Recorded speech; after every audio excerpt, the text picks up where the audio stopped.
Welcome to our उम्मीद batch. तो अभी तक हम लोग बेसिकली जो पिछला वीडियो गया था उसमें हम लोगों ने ये समझने का कोशिश किया था कि घन क्या होता है। ठीक, आज हम लोग बात करेंगे घन का जो नापने का पैमाना होता है। जैसे हम लोगों ने आयत घन जब देख रहे थे उसमें हम लोगों ने समझा था लंबाई, चौड़ाई, ऊंचाई होता है। तो इसमें क्या पैमाना होता है हम लोग उस पर बात करेंगे। ठीक है, तो हल्का सा पिछला वाला रिवाइज हम करा दें, फिर हम लोग आगे बढ़ना ज़्यादा अच्छा रहेगा। चलिए, तो देखिए पिछला जो हम लोग का वीडियो गया था उसमें हम लोग घन में जो समझ रहे थे अपना, ठीक, जिसको हम इंग्लिश में क्या बुलाते हैं वो क्यूब बुलाते हैं। ठीक है, जो घन में अपना हम लोग समझ रहे थे उसमें हम लोगों ने घन समझा था कि घन 6 वर्गाकार तलों से मिलकर बना हुआ आकृति होता है जिसमें हमारे 6 तल क्या होते हैं, एक समान होते हैं। 6 तल भी क्या होते हैं बाबू, एक समान होते हैं।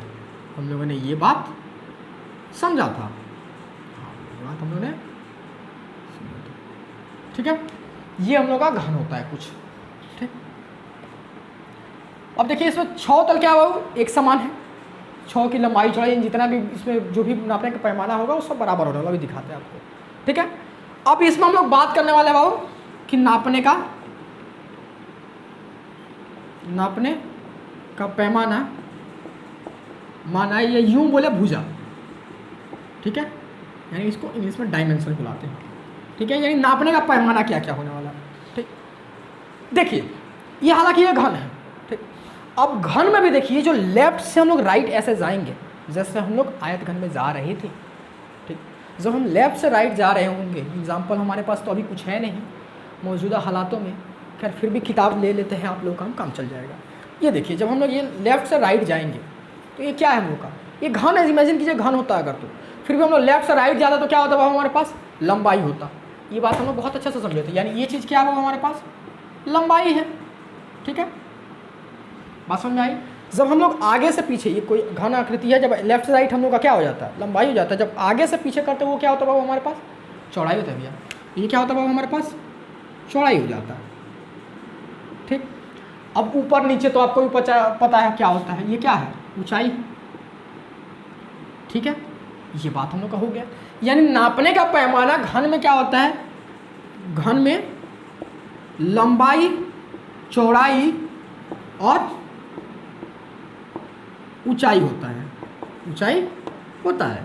यानी नापने का अगर आपसे पैमाना कोई पूछे कि घन में नापने का पैमाना कौन कौन सा होता है तो क्या बोलिएगा भैया, 3 पैमाना होता है। कौन सा, लंबाई, चौड़ाई और ऊंचाई। बात समझ में आया। या ऐसे कोई पूछ दे घन में कितनी भुजाएं होती है तो क्या बोलिएगा, घन में 3 भुजाएं होती हैं, लंबाई, चौड़ाई और ऊंचाई। बात समझ में आई आपको। यानी जब भी आपसे पूछा है घन में कितना नापने का पैमाना होता है, कितना भुजा होता है, तो क्या बोलिएगा, घन में 3 भुजा होती हैं, लंबाई, चौड़ाई, ऊंचाई। या यूँ बोलिए कि घन में नापने का पैमाना कितना होता है, वो 3 होता है। लेकिन एक बात ध्यान रखिएगा इसमें, ठीक है, आयत घन में भी ये सेम होता था, लेकिन इसमें क्या प्रॉब्लम होता है बाबू, प्रॉब्लम बोलिए या इसका विशेषता बोलिए। इसमें क्या होता है कि आप समझ रहे कि वर्ग है, मतलब जितना इसका लंबाई होना है। एक बात ध्यान से रखिए, अगर हम लोग केवल ये सामने वाला वर्ग उठाएं, ठीक है, ये सामने वाला वर्ग, इसमें देखिए वर्ग में क्या होता है, मतलब 4 भुजा बराबर होती है। यानी जितना ये भुजा है उतना ही ये भुजा होने वाला है, यानी ऊंचाई और हम लोग का लंबाई बराबर हो गया। वैसे ये भी क्या होता है, 6, देखिए सीधा बात समझिए, छोड़िए रहे उतना मत जाइए, सीधा समझिए कि इसमें 6 तल क्या होता है, एक समान होता है। यानी लंबाई भी सब भुजा का क्या होना पड़ेगा, बराबर होता है। यानी घन में क्या होता है हम लोग का, लंबाई, चौड़ाई और ऊंचाई क्या होता है हम लोग का, घन में हम लोग का लंबाई, चौड़ाई और ऊंचाई बराबर होता है। ये जबकि आयत घन में नहीं होता है। यानी अगर कोई ऐसा भी आयत घन है जिसमें लंबाई, चौड़ाई बराबर अगर कोई बोल रहा है तो मतलब वो क्या बन जाएगा, घन बन जाएगा। यानी घन वैसा होता है जिसमें लंबाई, चौड़ाई और ऊंचाई बराबर होता है। बात समझ में आई। यानी घन में क्या होता है बाबू हम लोग का, लंबाई, चौड़ाई और ऊंचाई बराबर होता है। ठीक है, अब देखिए, अब हम लोग कोई तो नहीं लिख सकते, अब लंबाई लिखेंगे तो चौड़ाई के साथ बेईमानी होगा। वो बेचारा बोलेगा हम क्या जुर्म किए थे जो हमें नहीं लिखा गया फार्मूला में। जब हम लोग का ऊंचाई को लिखेंगे तो ये तो ना बोलेंगे हमने क्या जुर्म किया था कि हमें छोड़ दिया आपने। तो हम लोगों ने जो भी मैथमेटिशियंस है उन्होंने सोल्यूशन निकाला, बोला हम किसी के साथ बेईमानी नहीं करेंगे, मैथ किसी के साथ बेईमानी नहीं करता है। बोला इन्होंने कि आपको पता है घन में चूंकि लंबाई इज इक्वल टू चौड़ाई इज इक्वल टू ऊंचाई होता है। ठीक है, तो आप क्या कीजिए कि इन तीनों का बराबर लिख दीजिए भुजा का लंबाई। बात एक है ना भाई, तो क्या लिख दीजिएगा आप, इन तीनों का बराबर लिख दीजिएगा भुजा का लंबाई, भुजा का लंबाई। ठीक है, बात समझ में आया? भुजा की लंबाई हो गई, मतलब तीनों, ये भुजा ही तो है, और तीनों भुजा क्या है, एक बराबर है, मतलब क्या लिखिएगा आप, भुजा की लंबाई लिख दीजिए, बात खत्म कीजिए। अब बहुत जन और होता है, और ज़्यादा कूल बनने के चक्कर में इसको भुजा का लंबाई भी ना लिख के ए लिख देते हैं। ए मतलब एक मेजरमेंट ले रहे हैं कि ए नाप वाला भुजा है।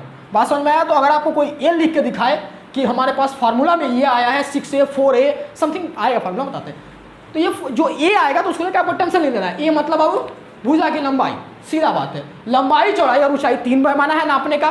तीनों पैमाना चूंकि बराबर था तो हम लोग अब किसी एक को नहीं ले सकते थे पार्टिकुलर, क्योंकि बाकी दोनों के साथ हमारे पैमाने हो जाता। आपके दिमाग में भी ये क्वेश्चन आता कि अगर लंबाई फार्मूला में यूज कर दिया था, भैया चौड़ाई और ऊंचाई कहाँ गया? अगर ये ऊंचाई यूज होता तो क्या बोलते कि भैया इस फार्मूला में लंबाई और चौड़ाई कहाँ गया? तो इस कन्फ्यूजन को दूर करने के लिए मैथमेटिशियन ने सोचा कि लंबाई और चौड़ाई, ऊंचाई को एक भुजा के बराबर है, यानी भुजा की लंबाई है, तो उसको डायरेक्ट आप क्या लिखिएगा? भुजा की लंबाई, जिसको ए से प्रतीक आपको करना है हमेशा, ठीक है? यानी शॉर्ट टर्म में आपको दिखाना है तो आप ए लिख दीजिएगा, अन्यथा आपको अच्छा से लिख के दिखाना है तो क्या लिखिएगा? भुजा की लंबाई। बात समझ में आई? बस इतना था हम लोग का नापने का पैमाना।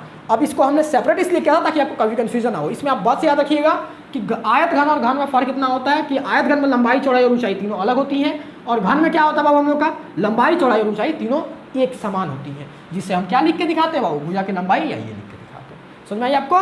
चलिए फिर हम लोग अपना नेक्स्ट वीडियो जो आएगा उसमें हम लोग घन का सब फार्मूला निकालने वाले हैं, यानी कितना इसमें फार्मूला है, एक एक फार्मूला हम लोग कैसे क्या बनेगा। चलिए फिर हम लोग नेक्स्ट वीडियो में मिलते हैं।